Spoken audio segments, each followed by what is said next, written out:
আপনারা দেখছেন পরিবেশ টিভি। টেকনাফ থেকে তেতুলিয়া, দেশ ও মানুষের কথা বলে।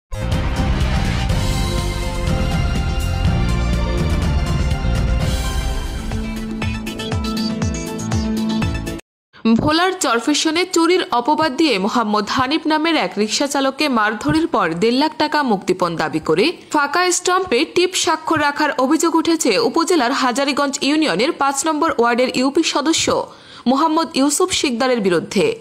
আমার বাজার গেছে একটা গ্যারাফি আনবো, আমি গেছি হেরলিয়া, হ্যাঁ গ্যারাফিটা লইছে লইয়া বাজার আসছে মনের কারণে বেচছে, আমার ভাড়া দিছে, আমি পড়ছি। হ্যাঁ পরে আদু ডাক্তারে আমার ফোন দিয়ে নিছে, হেয়ার পর দিন নিচারে দূরে দাঁড়ালে আমার যে জিজ্ঞেসে এই ঘটনা তুই জানোস, আমি ভাইয়া জানি কি অমুকে 2টা গ্যারাফি আমার রিক্সা দিন না বেচছে অমুকের দানো যে না নাম জানি না, আমার বাড়ির দক্ষিণ বাড়ি এসে আর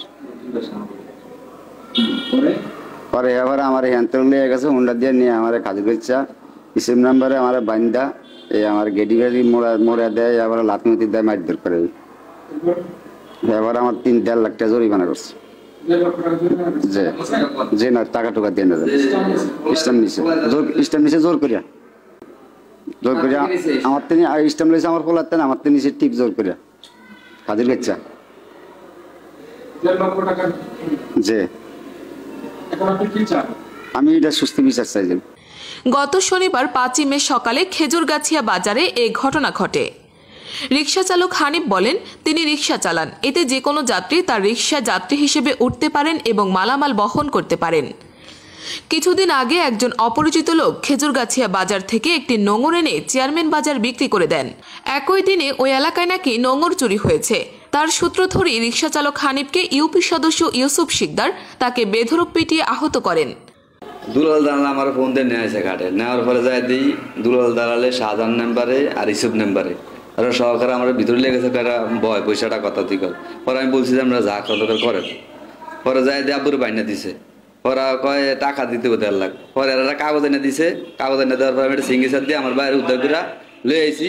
আনা পরে ভাই অসুস্থ হয়ে গেছে, পরে হাসপাতাল ভর্তি করেছি। এখন আমার ভাই নির্দোষ, আমার ভাই চুরি করেন, আমরা কি জন্য জরিমানা দিব।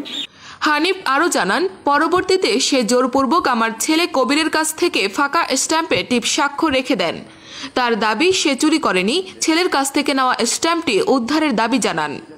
গাড়ি দিয়ে মাল টাই না, চোরা মাল না বা হদুরি মাল, এটা তো আর জানে না। আমার তিনি স্ট্যাম্প লইছে, আমার পোলাতেন আমার তিনি টিপ জোর করিয়া আমি এটা সুস্থ বিচার চাই।